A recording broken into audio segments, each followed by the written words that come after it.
ما عندي أسئلة. طيب بالنسبة لاختبار المعمل، هل كان نظامه هو نفسه النظام، مش بتكلم على الأسئلة، هل النظام كان فيه أي مشكلة؟ لا دكتور، النظام كان تمام. نظام طيب. Okay. طيب, let's get started. What I'm going to do today is, first of all, I'm going to go through homeworks 8 and 9, okay? And then hopefully we can agree on schedules for the project exam and the final exam, okay?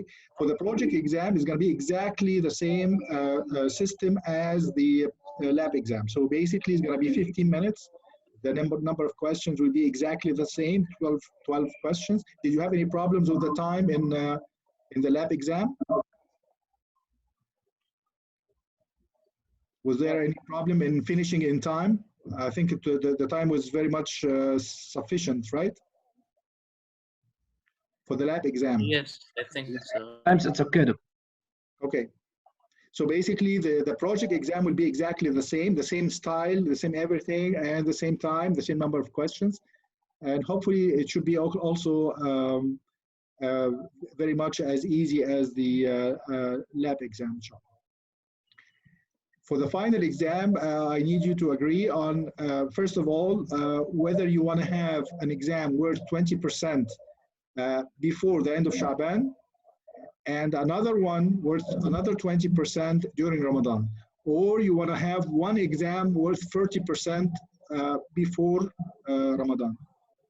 Okay, so basically you should agree on that and then set the date or the dates for the exam after that. Okay. So basically, let's get started now on the homework. Now I realized that there was a problem. Actually, yesterday, one of you actually sent me some questions about the homework, and actually this was very useful because actually I realized that the homework wasn't very clear. So basically, I changed the statement of the homework. I added a figure, as you see here, and basically, hopefully this will be much easier for you to solve now. Okay. So basically, for the first problem in the inductance, we have a ring-shaped coil like this. So basically, the coil is going around like this. And basically, we have to remember the equation for the, actually, what you're supposed to do here is calculate the inductance. Okay, let's go back to the lecture and basically remember the equation for the inductance. The inductance looks like this: 4 pi times 10 to the minus 7. This is mu naught, okay? And basically, this is always 4 pi times 10 to the minus 7, and it can be multiplied by mu r if you have a ferromagnetic material. For the first part of this question, the material is not ferromagnetic. So basically, it's just going to be this equation right there. Okay? So it should be multiplied by A, the area of the coil, N square, which is the number of turns squared, and L is the length of the coil. Okay? The length of the coil is different from the length of the wire, okay? You remember when we used to calculate the resistance, we needed the length of the wire. Here, we need the length of the coil itself. So basically, let me go and just show it to you, an example here.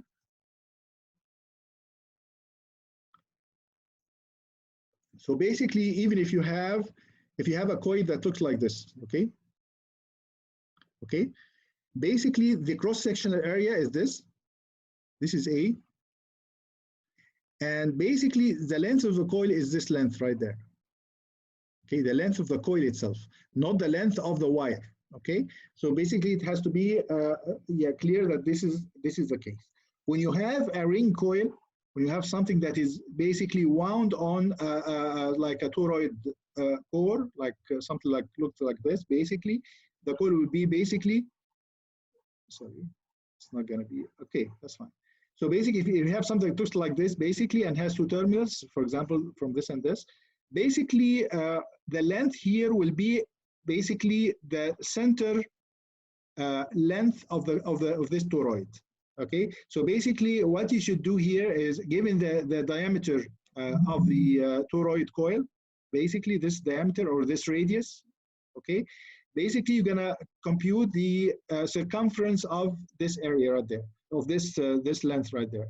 So basically, this should be basically either twice pi r or pi d, whatever you have, okay?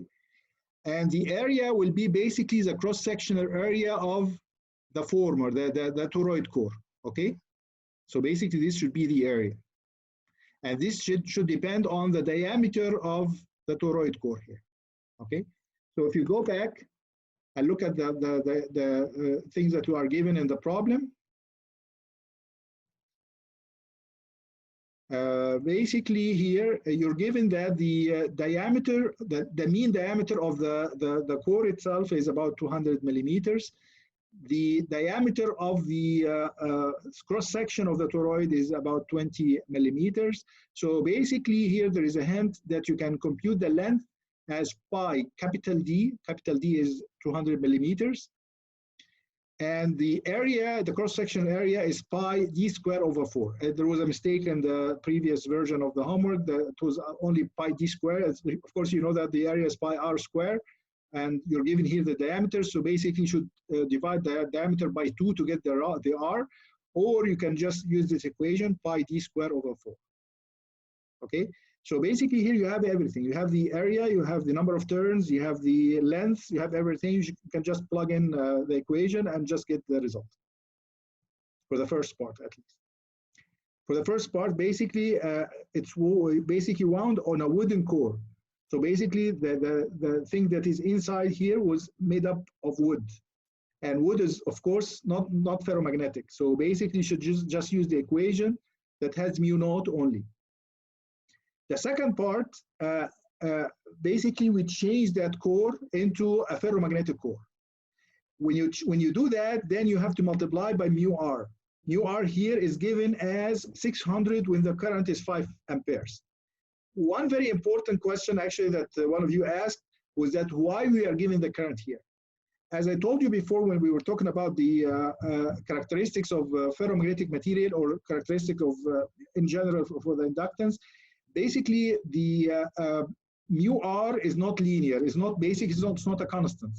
It changes with the current passing through the inductance. So basically, whenever you have a different current, you're likely to have a different mu r. So in order for us to get a value for mu r, we have to mention exactly which current we got this value at. So if you change this current, mu r will be different.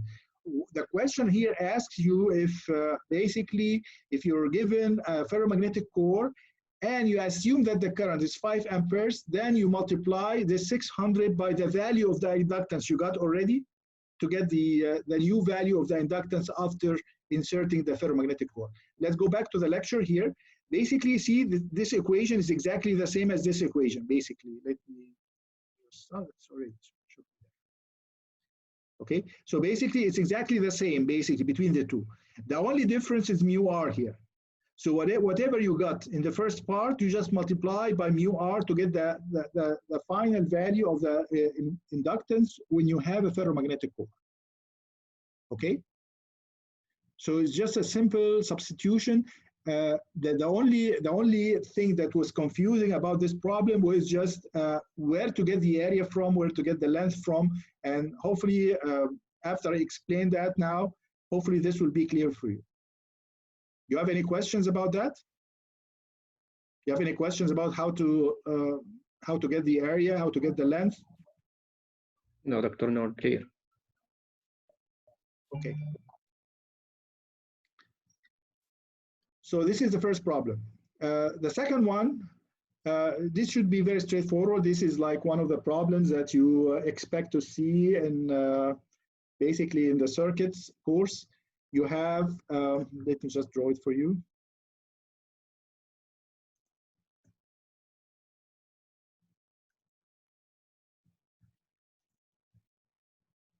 Basically, you have a resistance of,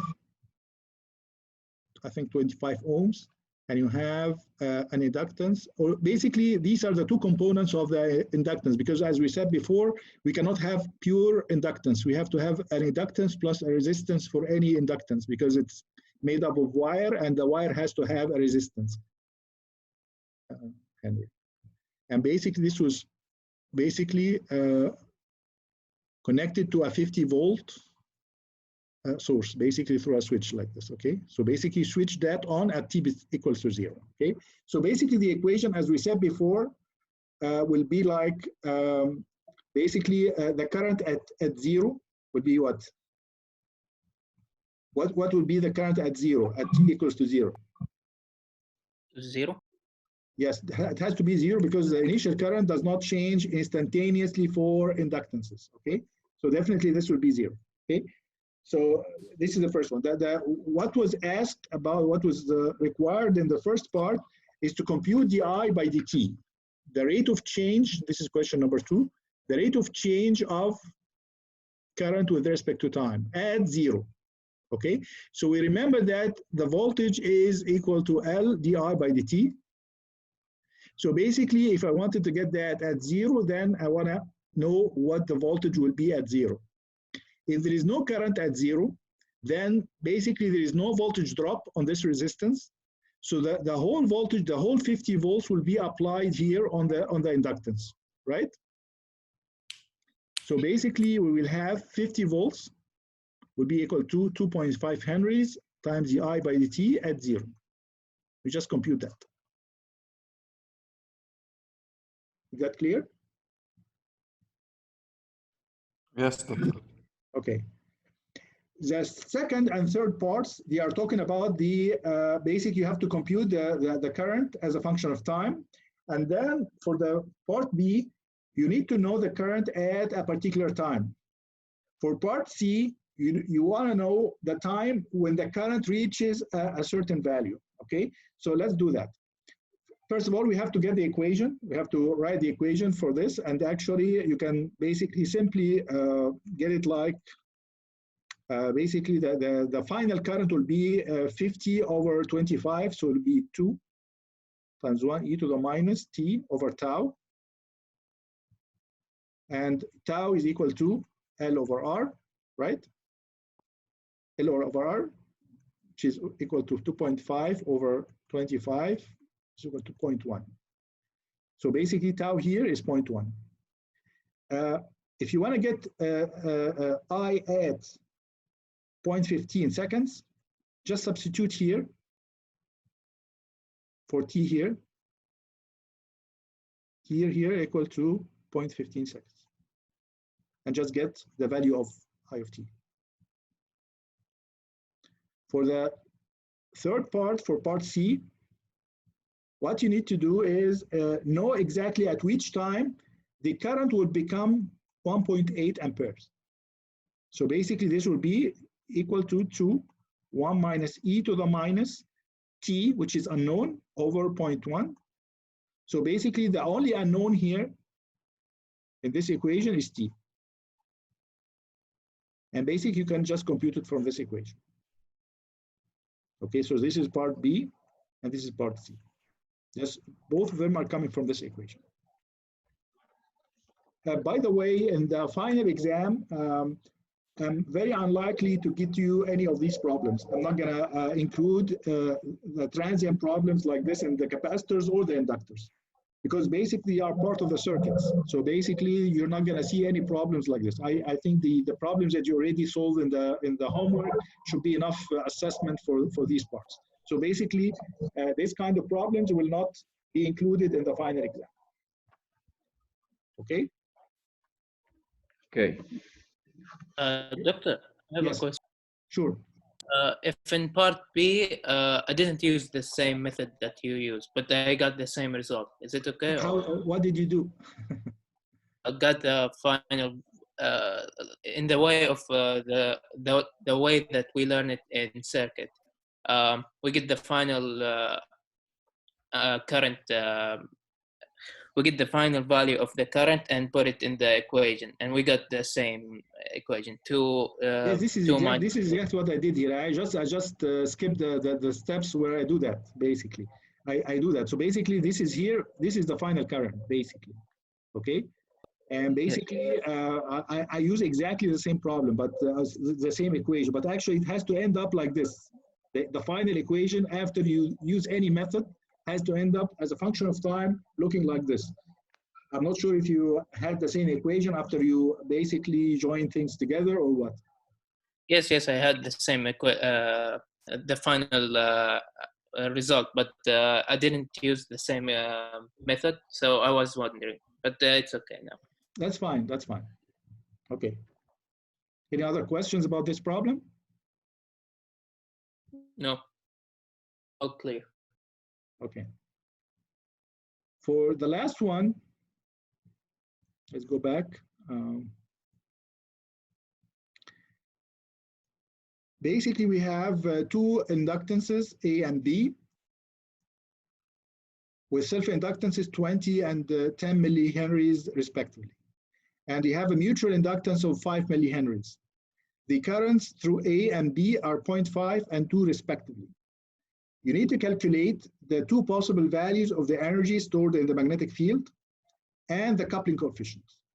Let's go back to the lecture to see that basically our direct substitution in this equation right there.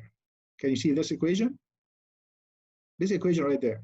You have first inductance here, the first current here, the second inductance here, the second current here. This is the mutual inductance and the first and second currents right there. So basically you just compute this equation with once with plus and another time with minus. So basically you're going to calculate the two values based on this equation. It's just direct substitution. Is there any problem in this part? It should be direct substitution. It shouldn't really be any problem actually. The second part also is like that, but actually, do you have any problems first in this part? No. The second part, he's asking for the coupling coefficient, this one here, the K here, okay? You know the mutual inductance M, and you have the first and second inductances, okay, the 10 and 20 millihenries, and basically this M is 5 millihenries, so basically you need to calculate K from this equation. So you have everything in this equation except for K, and you're basically required to just compute it from there. Any questions? No. Okay, so basically now you have an extended deadline for this homework until Sunday, inshallah. Okay, so you have plenty of time to, if you had any problems with the first problem, you can actually modify it and basically submit your homework on Sunday without any problems, inshallah. Okay. Doctor. Yes. In the previous slide. Yes. When to use the minus or?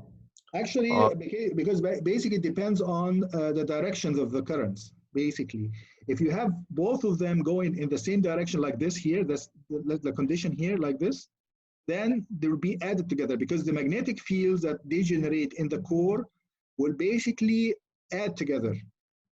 If you have the current in one of them going in one direction and the other one going in the opposite direction so that the magnetic fields generated by the two coils will be opposing, then basically the energy will be less. Okay, so basically it's going to be minus that. So it depends on the directions of the currents. Okay, so basically when you look at the dot here basically indicates that they are going to generate magnetic fields in the same direction. If this dot here was in the other direction of the other terminal, this means that the current is going the opposite way. So the magnetic field generated by coil A will oppose the magnetic field generated from coil B. So the net will be less than any of them, basically. It will be basically less than whatever you had originally. Okay? Okay. Okay, Doctor. Any questions about this homework? Okay. For the homework 9, actually, this was the original version that I had last term, and basically I modified this version to look like what you should expect in the exam, okay? So instead of, for example, there's a problem here at the end that was asking about each one of these sensors, whether they are linear or not, or active or passive, for example, okay? So basically, instead of you answering active or passive or whatever, it was given like an MCQ problem, basically, okay? So basically, for the first part, for example, you will see that RTD is active, passive, okay? So basically, you choose one of them.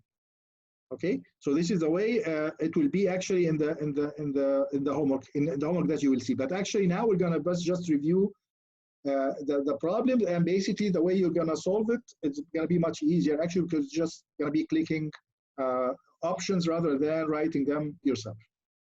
Okay.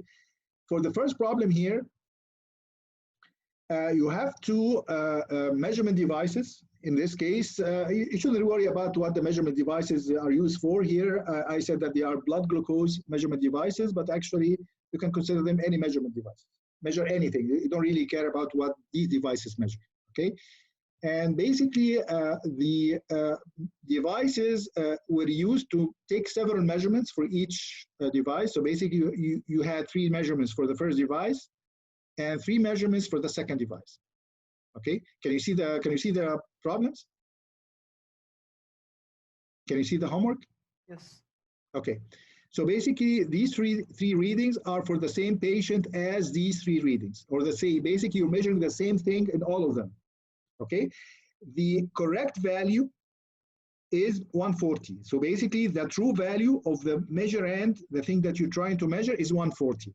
You're asked here about which one has higher precision and which one has higher accuracy. Okay, do you remember what the precision means and what the accuracy means?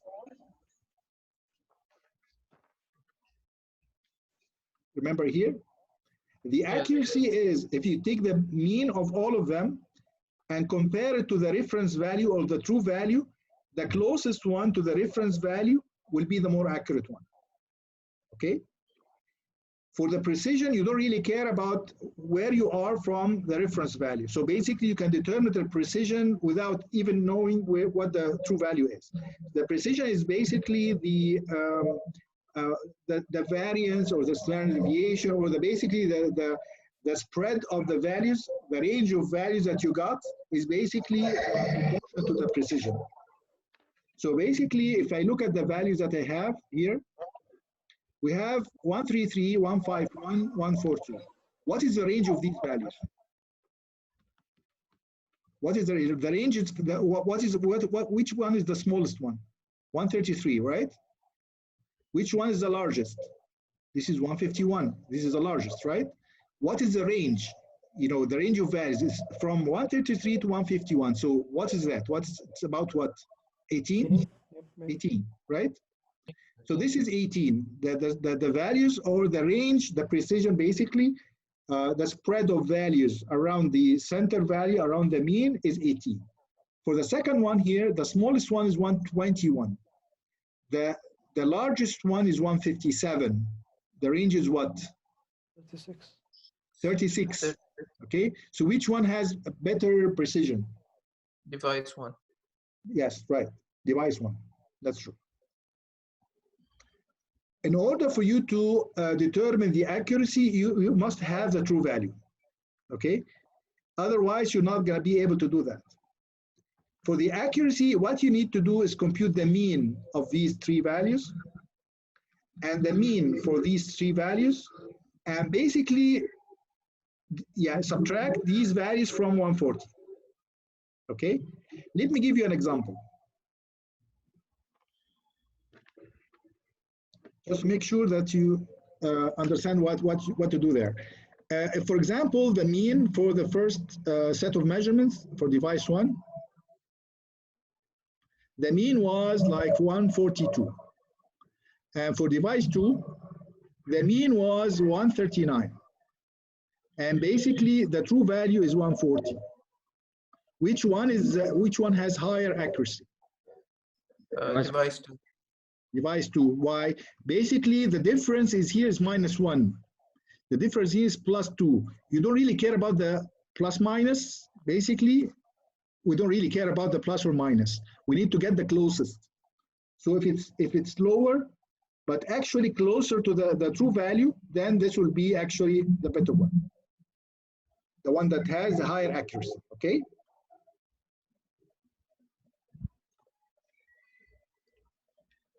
Okay, is that clear?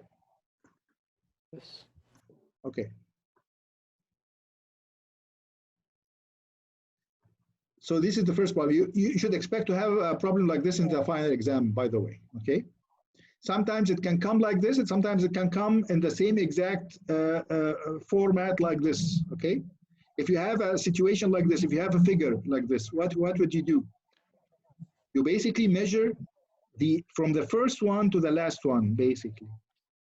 Okay, so basically for the precision, you measure the spread. So basically this has a high spread. This has a small spread. So basically this has lower accuracy. The second one here has basically higher precision than this one, first one here. Okay, regarding the accuracy, basically this one here has a higher accuracy than this one here, because actually the center here should be the correct value. So basically this is much closer than this, so this is the higher accuracy. So basically you can expect to see something like this in the form of points like this, like values, or you can actually expect to see them in the form of a figure. They are exactly the same. Okay. Here we need to compute the sensor offset and the sensor sensitivity. Let's go back to the lecture where we actually discussed that. Here. The sensitivity is basically what? The slope. Okay. So basically whenever you have a curve, basically the slope of this curve is the sensitivity. The offset basically is whenever you have an input of 0, whatever you're measuring is the offset. Okay. So basically the offset refers to the output value when the input is 0. Okay. Some people think about, if you go back to the, some people get confused and basically think that if you have a curve that looks like this, for example, okay, this value here is the offset, basically. Actually, it doesn't have to be like that. For example, if I have here, the value here is like 10, and the 0 is like somewhere here, okay? This is not the offset. Because actually here, it's the value of the output. This is the output, and this is the input, okay? This is the value of the output at 10. This is not the value of the output at 0, okay? So let's go back and basically check that on the problem that we have. Actually, this problem was intended to bring that to your attention. See here, the 0 is right there. It's not right there. Okay, so if you determine the offset to be 250, this will be wrong. Because actually, the 250 is the value of the output at input of -20. Okay, so what would be the correct offset value for this sensor here? 300. 300, yes, because 0 here, basically 300, yes. In problems like this, if you, for example, if you basically, if you made the mistake in basically mapping the input to the output and got it like 310 or 290, something like that, it'd still be okay. Okay. For a problem like this, it's going to be a numerical problem. I actually put a range around the correct value. So basically, if you get 300 or 310 or 220, it would be counted as correct. Because sometimes it's difficult to map these basically based on the curve that you see on the screen. Okay, so basically the offset here will be the output at 0, which is going to be 300. How about the sensitivity? Sensitivity is basically you're computing the slope of this straight line. Just do it the easiest way you can. Okay, basically the easiest way I see is basically if you have a curve going from this point here to this point here, and basically this point here is like 100 and this point here is like -20. So basically delta x here will be 120. For delta y, you have from 250 to 550. So this is like 300. So the slope is by definition delta y over delta x. Okay, if you want to do it any other way, it's fine. So for example, you can actually take it from this 0 here, for example. Between 0 and 20, you have 20. Between 250 and 300, you have 50. And basically, they are actually delta y and delta x. You can compute it from there. So it depends on the way you want it, but actually, it's always delta y over delta x. Just pick 2 points and compute the delta y and delta x and just divide them by each other. And that's it. Okay? Okay. Okay. For the last part, basically we're talking about the sensors as either active or passive, absolute or relative, linear or nonlinear. Okay. Let's consider active and passive. Do you remember the definitions of active and passive? Active, by definition, require that you have a power supply connected to your sensor in order for you to get a value. For example, if you have a resistance, if you have a sensor that changes resistance with temperature, for example, then in order for you to sense the change in resistance, you have to have a voltage or a current connected to the resistance, right? Otherwise, you will not know.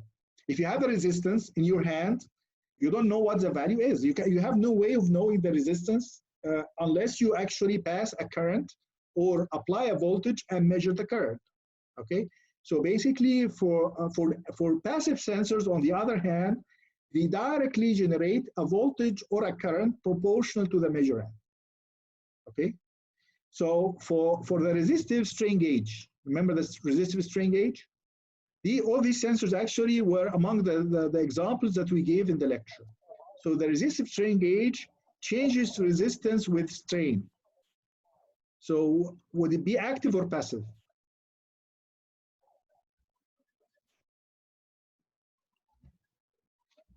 It changes resistance. So basically, can you get electricity, like a voltage or a current, out of a resistive strain gauge without applying a power supply? Passive? No, it's active. It's active because you have to put a power supply. This is a resistance. At the end, this is a resistance. This is a resistive strain gauge. Resistive strain gauge is the resistance, okay? You cannot get a current or a voltage from the resistor by itself. You have to apply a voltage in order for you to get current, or you have to apply a current in order for you to get a voltage. So you have to have a power supply for it. So it should be an active sensor. Passive sensors generate voltage or current, okay? So let's go to the second example. NTC thermistor. Thermistor is a resistance that changes with temperature. Whether it's NTC, negative temperature coefficient, or PTC, positive temperature coefficient, it is still a resistance, okay? So would it be active or passive? Needs a source. The what? Active. Active, yes. It's a resistance, it should be active. For RTD, resistance temperature detector, it's exactly the same. It's still a resistance. Active? Yes, active, right. For the thermocouple, thermocouple actually changes, let me get to the lecture where we had that. The thermocouple actually generates EMF in proportional to the difference in temperature between the hot node and the basically the hot and cold points of the sensor. Okay, so basically it directly generates EMF. So this would be what? Passive. Passive, right. Correct. For the photodiode, if you remember, when we talked about the photodiode generates a current basically proportional to the light intensity, okay? So basically the photodiode actually generates a current. So basically it means that this will be what? Passive or active? Passive. Passive. Passive. Okay, right. So basically this is the active or passive. Absolute or relative? Actually, you will find very few examples of relative sensors. For example, the thermocouple, as we just saw, the equation, it produces output proportional to the difference between a hot point or the measurement point and a reference point. So basically, this would be the only one that is basically relative. All the other sensors, you will find that they are absolute. They basically produce a change in their characteristics depending on the actual measurand by itself. It doesn't have a reference. So this is the only one that is relative. There are very few relative sensors, by the way. Basically, most of the sensors will be absolute usually. Okay? Okay, for the resistive, okay, let's go back to the linear and nonlinear. Okay, for the resistive strain gauge, let's go back to the lecture about the resistive strain gauge. Looks like this, basically. Okay, so basically, whenever you have a change in the length here, what would happen? Okay, would the change in resistance be proportional to the L, or in a linear way, or in a nonlinear way? Linear. It should be linear, but sometimes if you look at this clearly, there's these examples here. Basically, two things happen at the same time, because you're actually basically applying strain on something that looks like it's an elastic material. So what would happen is that the L will increase, for example, and the A would decrease. Okay, so basically the total effect will be basically mostly nonlinear, but actually in a range, in the basic range or a simple range or a small range, usually you assume that it's linear with respect to L. Okay, so basically it depends. So the answer of this question would be it can be linear or nonlinear, but actually basically both answers would be correct in this case, but maybe the simple answer would be that it's going to be linear.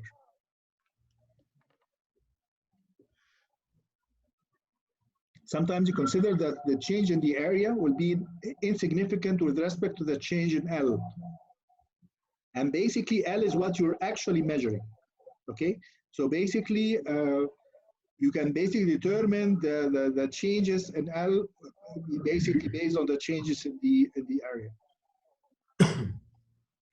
Okay, so basically this should be basically the simple answer would be that this is going to be linear. Okay, Okay.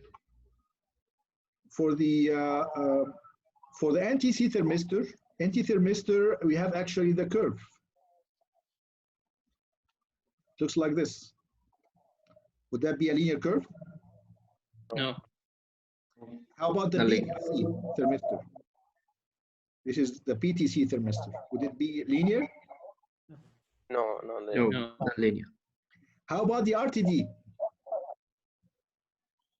RTD is linear. RTD is linear, basically. Okay, because it's the straightforward equation like this. Okay. Okay. Basically, it's an equation that depends directly on T here. Here you have delta T. Delta T doesn't mean that it's relative. Basically, it's because the alpha here, as we said before in the resistance, it depends on which alpha you have. If you have alpha 0, it depends. Basically, you have here T minus 0.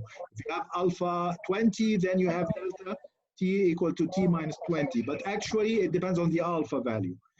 In general, it shouldn't really be a problem, basically. Basically, it's still a linear curve. It's not relative either, okay? It depends on T, but actually the coefficients are given in such a way to make it simple for people to compute it, but still it's linear and absolute for the RTD. How about the final one is the thermocouple.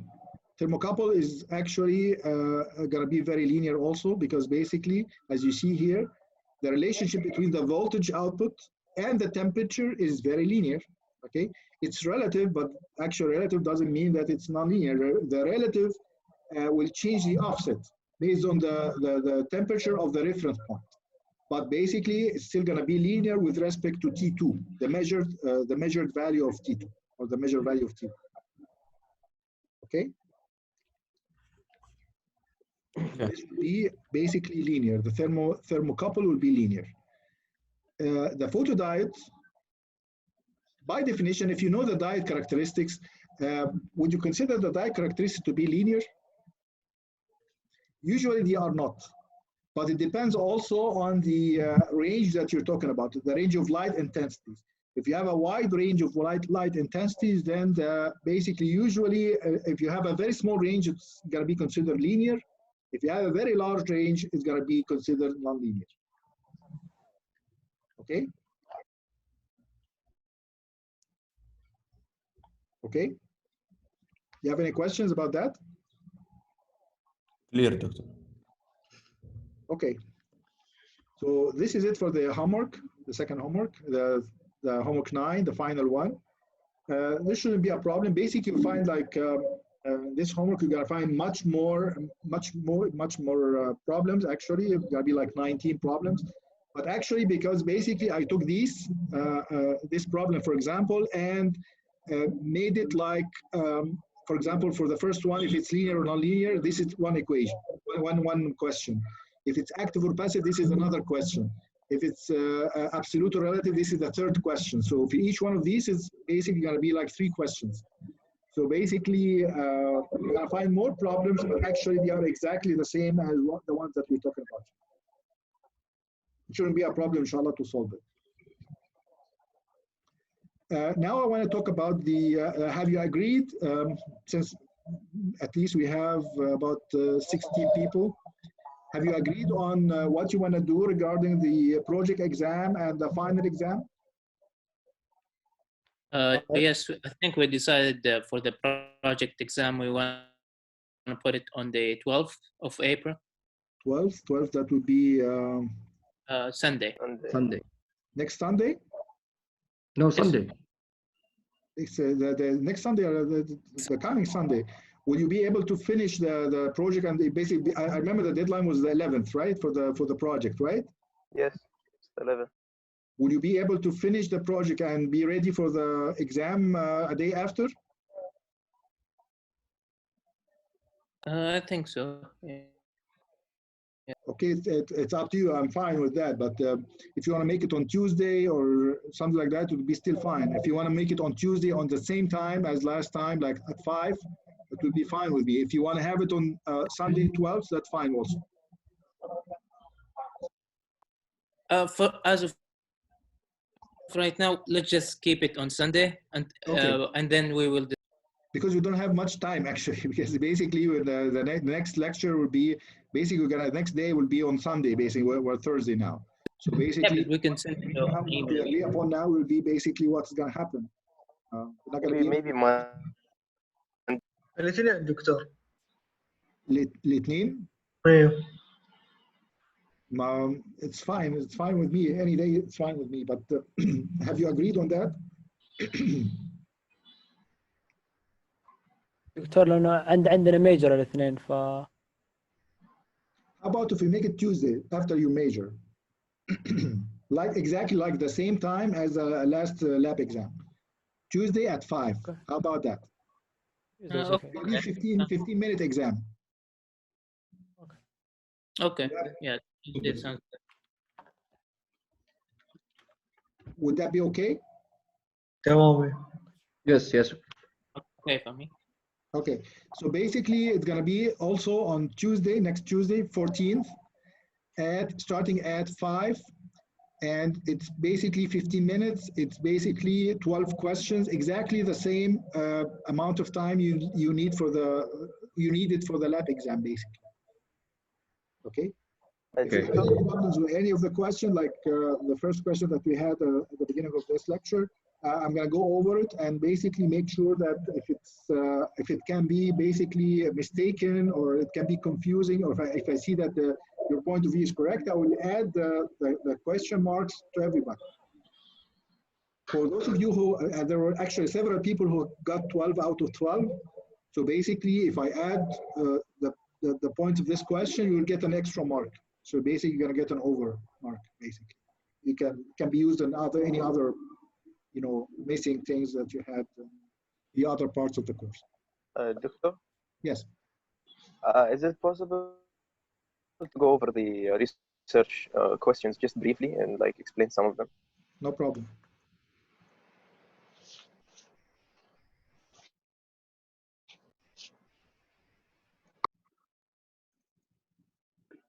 Can you see it now? Yes. Can you see the search problems now? Can you see the questions? Yes. Okay. So for the first one here, I expect you to basically list, just tell me the name of the package and just add a picture of it. Okay. That's it. That's all that is required. Okay.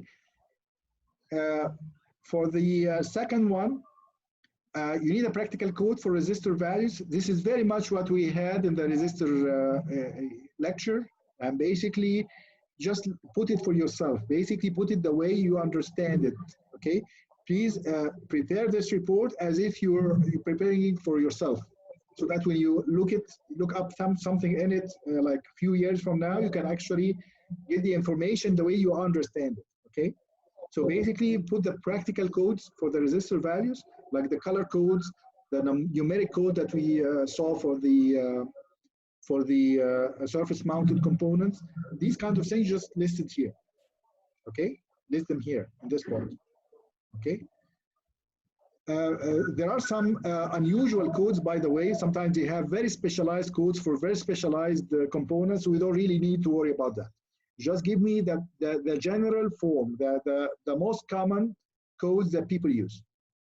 Okay, I'm not going to tell you that there is a code that was used in one component in the world and you have to get it. No, it's not like that. Okay. So basically, if you understand what you had in the resistance lecture, you can just include it, and that's it. Doctor, the question. Yes. Question 4. Okay. Yes. What do you need the name of the resistor or the type or what exactly? Basically, if you want to do it right, you basically put the part number and just a picture of that device. Okay. Just describe it. Just describe it in any way that you see basically makes sense. Okay. I expect a picture. Picture would be actually a good thing, and basically a part number. Okay. And just let me know where you get this part number from. Okay. If you got it from DigiKey, for example, just give me the part number that you saw on DigiKey. Okay. You can put a description of the resistance. So for example, if you talk about the resistance here, talk about, for example, a surface-mounted resistor of size 0805, for example. Okay, this would be enough, because actually you don't really need to have a certain value of resistance. I just need to know the package. Okay, for the smallest PCB footprint, for example. For the lowest cost, I can say that, for example, carbon resistors. Okay, these are the lowest cost. Okay, for the highest accuracy, I can say that, for example, wire wound resistors, for example. Okay, just give me something that would make sense. Okay, that's it. You don't need to have a part The number. picture is necessary. A picture would be nice, actually, but actually it's not really required here. I didn't mention that you need to put a picture, but actually you need to just put the description. You know, the type of resistor that would actually allow you to have these particular characteristics. Okay. Each one is separate, by the way. So basically, the lowest cost resistance, you should have a particular example for it.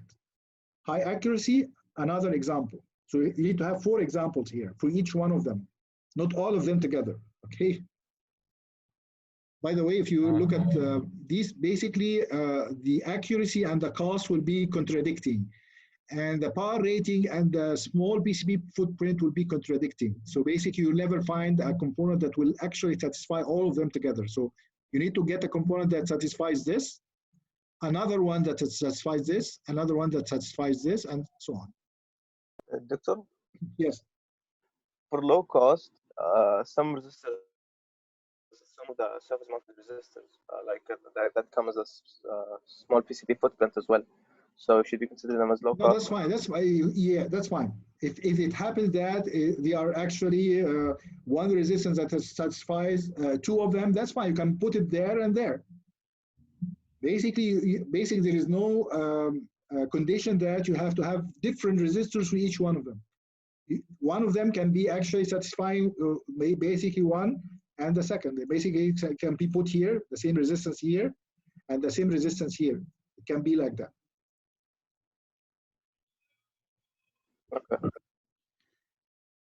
Okay, here for the part 3, in practice, you want to purchase a resistance for a product. What are the most important parameters that are required to completely specify the resistor?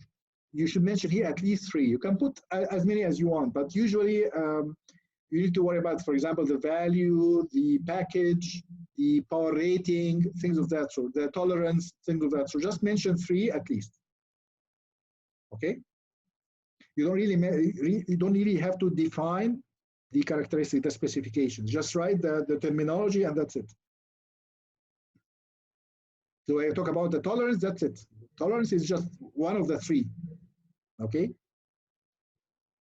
These actually can be very easily obtained from, if you search for a resistance on DGKey, you will find that you can actually select from different, in order for you to narrow down the resistance that you want to have. Basically, in DGKey, you have different criteria, and basically any 3 of them will be basically sufficient here. But you usually look at the important things, at least for you, okay? So it doesn't make sense, for example, to ignore the tolerance and put the temperature coefficient, okay? Because usually, if you remember, basically, if you, at least in this college, basically the Faculty of Engineering or this program, it's very unlikely that you will worry about the temperature coefficient when you're designing a circuit. Okay, you're worrying about the tolerance, you're worrying about sometimes the power rating, things of that sort. So basically, write the 3 most important parameters from your point of view, from your practical point of view.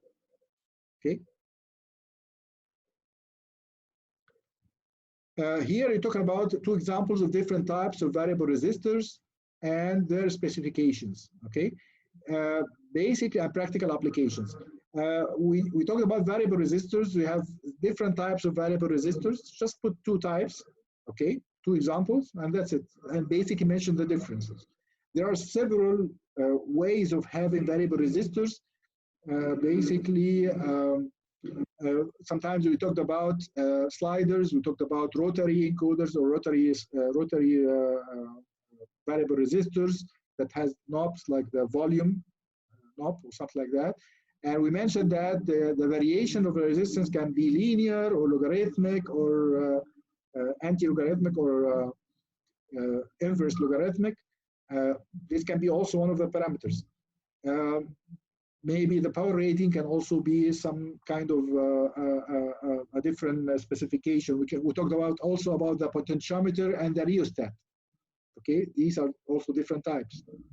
So basically, just put any 2 examples and don't worry about it. If you have a question that might look ambiguous, it accepts more than 1 answer, I will accept any answer, okay?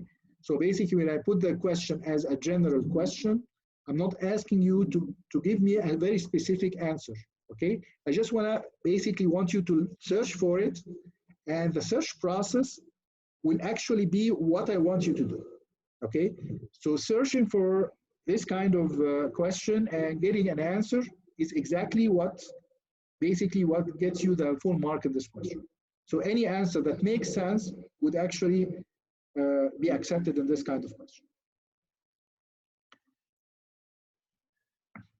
Here I'm talking about 3 different nonlinear resistors. We talked about different nonlinear resistors like, for example, the thermistor actually is a nonlinear resistor, okay? There are several types of nonlinear resistors actually. So basically just list 3 types of nonlinear resistors and this will be it, okay? So some of the temperature sensors, maybe temperature sensor are, and basically there are some other things like if we talk about maybe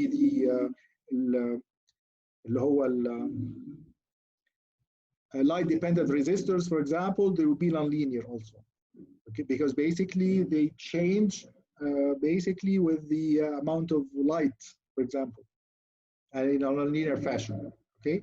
So basically these kind of resistors, these are the kinds of resistors actually we're looking for in nonlinear resistors. Doctor, the applications basically applications is basically for thermistors, basic temperature sensing. For the light dependent resistance and also light sensing, for example. Okay, so basically for the, we talked about logarithmic resistances, like what you use in the potentiometers. Basically, use them in human interface devices. Like I told you before that hearing is logarithmic. So basically, you need to have something that would actually, when you raise the volume by 1 step and 2 steps, what you hear in the 2 steps will be actually what you feel is that this is twice that one. Okay, so basically this will not happen if you have a linear range, for example.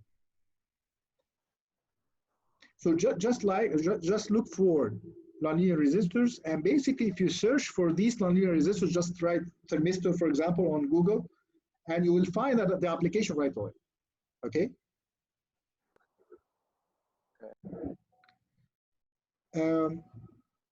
The same thing, we talked about the resistance, we talked about the capacitor values. This is very similar to what we had in the lecture, the capacitor lecture.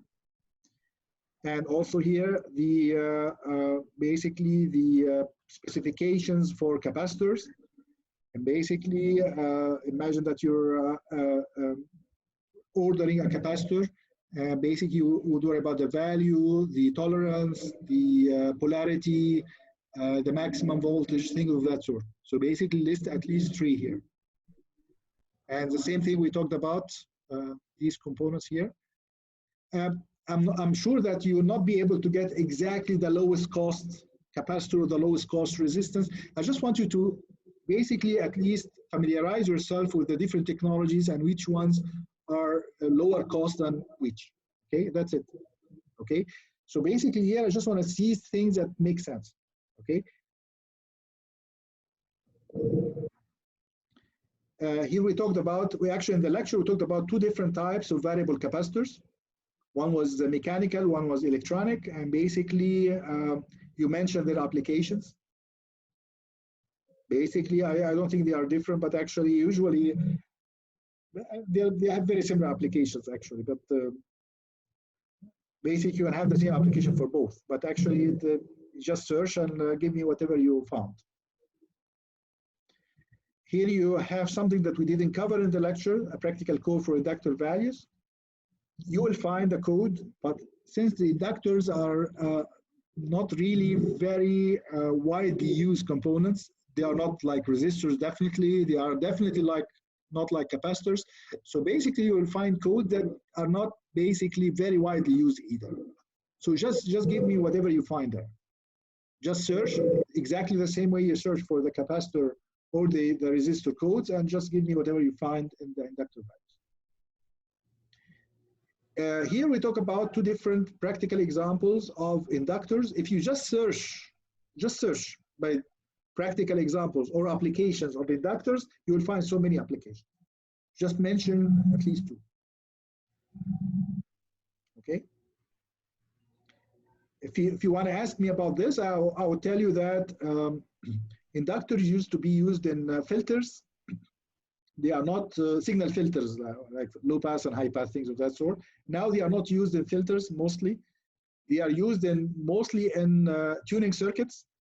They are used in power supplies, the switching modes power supplies that you are going to answer a question about in maybe next question, the questions after. Basically for switching mode power supplies in particular, they need to have inductors. And basically, currently inductors are used mostly in these 2 applications. Sometimes they are used as supply filters. Supply filters meaning that what do you call it? Surge suppressor.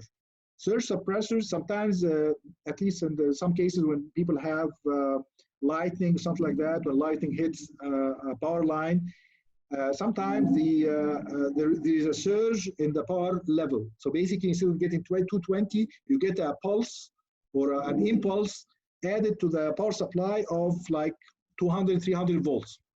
And this can actually destroy some electrical appliances. Okay, so what you do is to have a surge suppressor. This is usually made up of an inductance, so that when you know, of course, that inductances don't change their current instantaneously. This is just from whatever we're talking about in the homework, actually. Basically, whenever you have an impulse like this, it will not allow it to pass. Because basically, it's not going to allow the current to change instantaneously when this a particular impulse comes. So basically, sometimes they use inductors in this application. So whatever you find, whatever you feel comfortable talking about, just list here in this question. Here, I'm talking about the types of transformers and the practical applications. Basically, search for that. And basically, we talked about two distinct types of transformers: isolating transformers and auto transformers. These are distinct types, and basically, you will find that you have different applications. Here, I'm asking you about a question that you didn't take anything about in the lecture: the linear and switching mode power supply technologies. If you want to have a lecture about it, probably added a lecture about it in the resources, but actually it's in Arabic. I'm not sure if you're going to be, at least one of you might not be able to follow it, but actually they are very different technologies, and basically there are very nice materials on the internet that explain the difference between the two techniques. They are both used. They are not like one of them is an old technology and the other one is a new technology. It's not like that.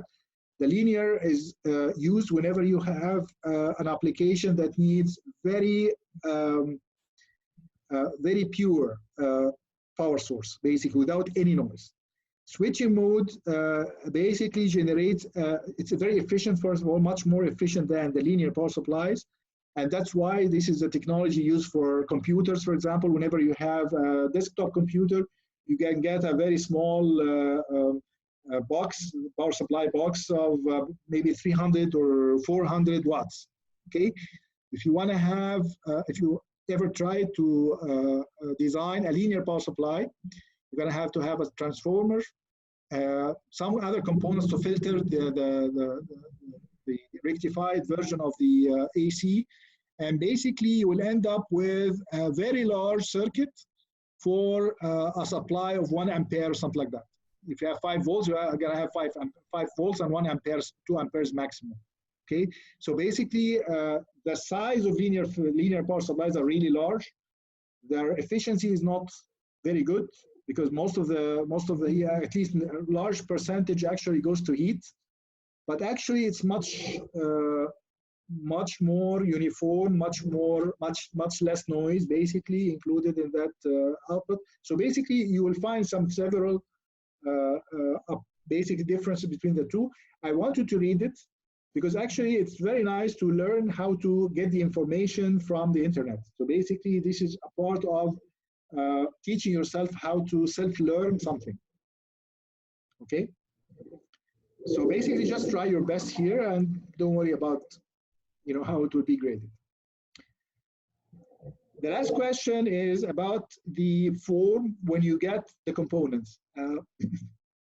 Bulk means, if you remember in the lab, when you open the drawers where the resistors are placed, you find the resistors attached to a particular tape, or do you find them like assorted, like basically placed together like a pile, okay? It's usually like a pile, right? This is bulk. Whenever I give you the resistors or capacitors or ICs, like basically they are just a pile of components, okay? They are not attached to anything. They are called bulk. Basically, the opposite of that is real. Real is like real is like a circuit, like a circle. Okay, real is like I'm not sure if you saw this before, but actually, remember the old cassettes? The old cassettes that we used to, when you have audio cassettes. Yes. The cassette actually has a tape, and this tape is actually wound on a reel. Basically, the reel is like that. Reel is like, maybe I'm not sure exactly how I can give you an example for, but actually maybe can.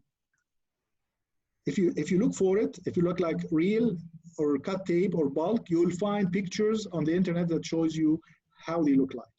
The reel actually is what is used in automated assembly lines. So imagine that you want to produce a certain printed circuit. Okay, if you, for example, producing a television, for example. Okay, television circuits are not assembled by hand. They are assembled by machines. So these machines take reels, and you put the reel for each one of the components in a particular place. And basically, the machine itself will basically draw the components from the reel and place them where they are supposed to be, and basically solder them and basically make sure that all the components are placed where they are supposed to, and that's it. So basically, the reel is the version of the components that is used by a machine. And therefore, the components should be actually attached to a particular tape, okay? So basically, and the reel is basically a big roll of tape, okay? The one in between, the cut tape, is just a piece of a reel. So basically, it has a few components, okay? Sometimes, if you want to have a very small run, or if you don't really need, reels I usually have like 500 components, or sometimes thousands of components if you talk about resistors, okay? Sometimes you don't need that much. So basically, get a cut tape, okay? And the cut tape is acceptable also by machines. Okay, so these are basically different versions. They are exactly the same component that is given either in a pile. They are basically given to you in like a bag or something like that, or a plastic bag, or attached to a tape, but the tape is short, or a very long tape that actually is wound on a reel. That's it. If you look at these, actually, you'll find nice pictures on the internet. You just include them there. Okay, because actually sometimes when you order a component, if you order a reel, then if you want to order like 2 resistors, you will end up with 5,000 resistors, okay? So it doesn't make sense. You've got to be ordering something that you don't need. You'll never actually use in your life 5,000 resistors, okay? Of a particular value, by the way. It's not like assorted values. You never need 1 kilo ohms, 5,000 times in your life. Okay, so basically, be sure that if you are going to order a component, just order it in the right form. Okay. Do you have any further questions about the homework, about the project? Thank you, Doctor. Okay, so we will have the exam, inshallah, on Tuesday at 5, exactly like last time. And for the second exam, a few of you didn't attend. So basically 3 of you didn't attend the exam. I tried to email them during the exam to maybe catch up. They didn't answer me till now. So basically, please, if you didn't attend, if you know somebody who didn't attend the exam, let them contact me, because otherwise you will get a 0 in the exam, okay? And please attend on time, okay? Any questions? Doctor, I sent an image, I think, of the reel of resistors. The what? The chat. I sent an image of resistors in the reel, if anybody wants. Okay, The that's chat. fine. Actually, the sending things on the chat actually is not safe for Zoom, as I heard. Sometimes the people can still actually gain access to the meeting, and basically sometimes they post links that are not safe. So it's not safe to do it like this. Maybe basically, I'm not sure. Basically, it's very easy for people to just search about it and find the picture. So it should be a problem. Thank you anyway. Thank you. Do you have any things that you want to have on Sunday? At least for the rest of the term, do you have any questions, or you want to have the lecture scheduled on Sunday or Tuesday or anytime next week?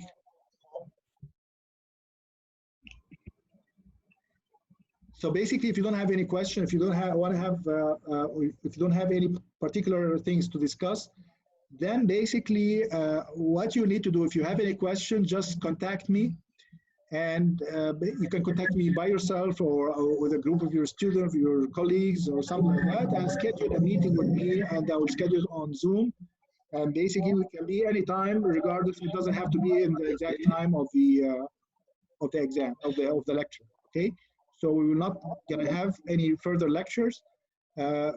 What you need to have, or if you want to have anything explained to you, just send me an email and arrange a meeting with me on Zoom. Okay, individually. or you can send whatever question you have on, by email or WhatsApp or whatever. Okay. Okay. So I'm going to send an announcement about the project exam on Tuesday at 5, so that you can all, basically the people who didn't attend, they will also know. And hopefully by then you will let me know the time for the final. Okay. Okay. Do you have any expectations when you would be able to decide on the final? Probably by the end of this week. Okay. What I'm going to do is I'm going to add a question to the lab exam, to the project exam, where you actually put whatever you want for the final. Okay. It's not going to be a question related to the exam. It's not going to be graded, but actually just to record whatever you want. Okay. So basically in the exam, after you finish the project exam, just write down what you decided, what you think is best. Okay. And if all of you agree on something, I'm basically just going to adopt it and basically send you an announcement about it. If we still have a problem, I'm going to have to schedule a meeting on Zoom again, one of the lecture hours, just to discuss this. Okay? Okay. End of next week. Okay? Okay. So good luck, inshallah, and please let me know if you have any questions or any issues that you face in this course. Okay? Okay. Okay. Thank you. Okay, Doctor. Thank you. Thank you. Assalamu alaikum.